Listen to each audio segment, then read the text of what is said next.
Russia-Ukraine war. Some key developments in the conflict. UN officials say 2 million people have fled Ukraine in the 2 weeks since Russia's invasion.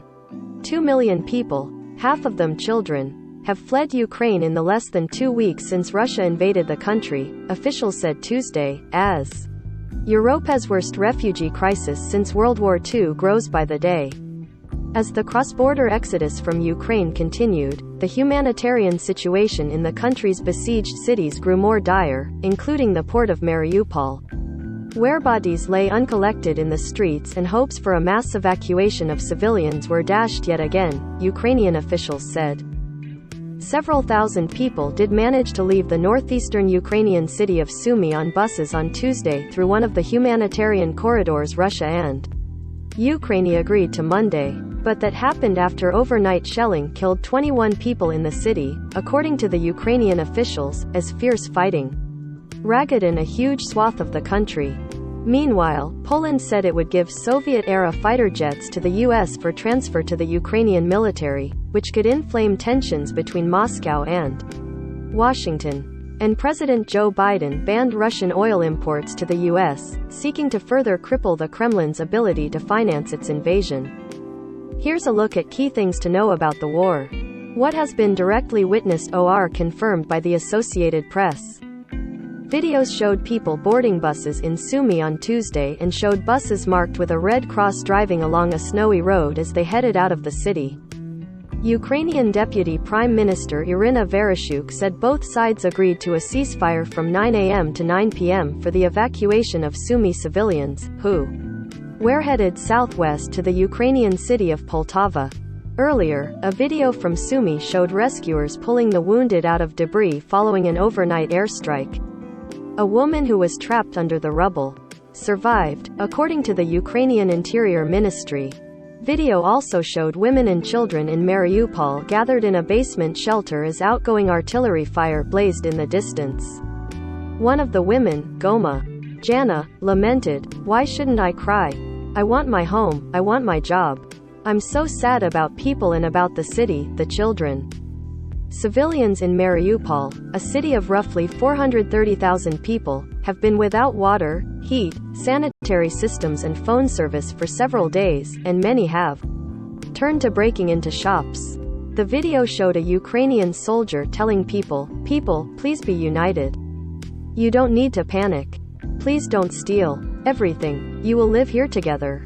Where a small cache of bottled water has been left on a sidewalk, a soldier said it was for women, children and the elderly, and that men should search for water elsewhere. How are evacuations going?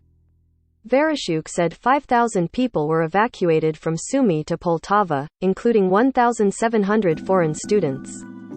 The Russian military said 723 people were evacuated from the city, identifying them as mostly citizens of India, with the rest from China, Jordan and Tunisia.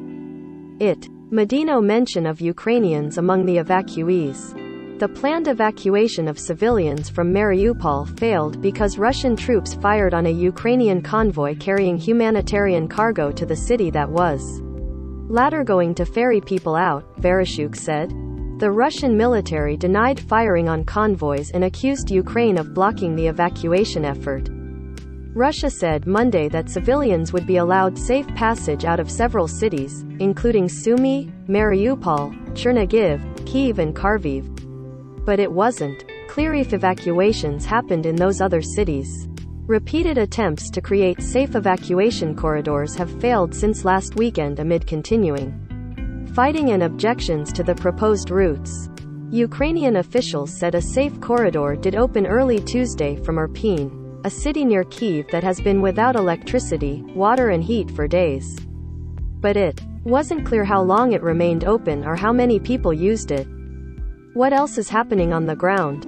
Russian aircraft on Tuesday night bombed residential areas around Kharkiv, Ukraine's second-largest city, and Zhytomyr, to the west of Kyiv, and its military also stepped up its shelling of Kyiv's suburbs, the Ukrainian Emergency Services said. In Mylin, a town of 25,000 near Zhytomyr, the bombing killed at least 5 people, including 2 children, and destroyed a textile factory and 7 homes, the agency said. 2 people died, including a 7-year-old child, in the bombing in Chuhuiv, near Kharkiv.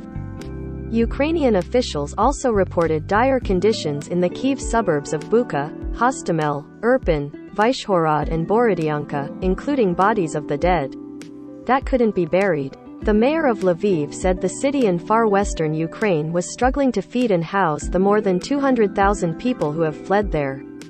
The displaced are being housed in the city's sport halls, schools and other buildings. In the nearly 2 weeks since Russian President Vladimir Putin launched the invasion, his forces have captured a swath of southern and coastal Ukraine but have seen their advances stopped in many areas, including around Kyiv. Ukrainian President Volodymyr Zelensky vowed that his country would fight Russia's invasion in its cities, fields and riverbanks. "We will not give up and we will not lose," he told Britain's packed House of Commons via video, evoking the "never surrender" speech that Winston Churchill gave in the darkest days of World War II. How many people have been killed? Thousands of people are thought to have been killed, both civilians and soldiers, though the actual number is unknown. The U.S. believes Russia underestimated the strength of Ukraine's resistance before launching its invasion and has suffered thousands of casualties, the Biden administration's top intelligence official told lawmakers Tuesday. "We assess Putin feels aggrieved the West does not give him proper deference and perceives this as a war he cannot afford to lose," Director of National Intelligence Avril Haines said during a House Intelligence Committee hearing. But what he might be willing to accept as a victory may change over time, given the significant costs he is incurring.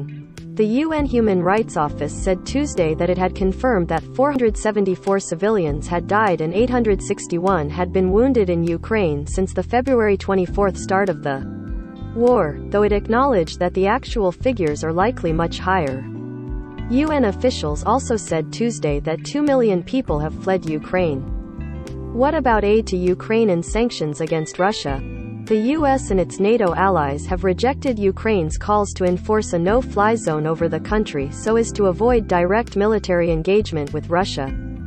But Poland said Tuesday that it would give all of its MiG-29 fighter jets to the US, apparently agreeing to an arrangement that would allow them to be used by Ukraine's military, though it wasn't immediately clear how such a transfer might happen.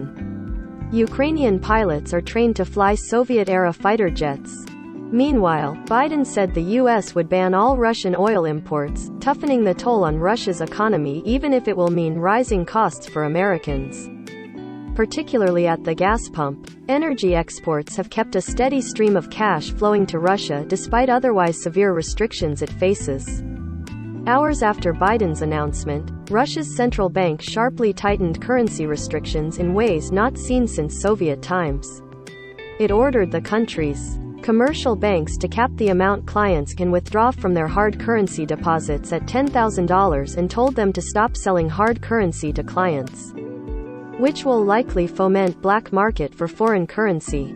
Surging prices for oil and other vital commodities, such as wheat used in subsidized bread and noodles, are rattling global markets. Worries are growing. The invasion of Ukraine will upend already tight oil supplies, as Russia is one of the world's largest energy producers. Shell, McDonald's and Adidas became the latest companies to curtail their Russia business dealings. She said it would stop buying natural gas and oil from Russia, while McDonald's said it would temporarily shutter its 850 restaurants in the country but continue paying its 62,000 workers there, at least for. Follow the app's coverage of the war between Russia and Ukraine. https://apnews.com/hub/Russia-Ukraine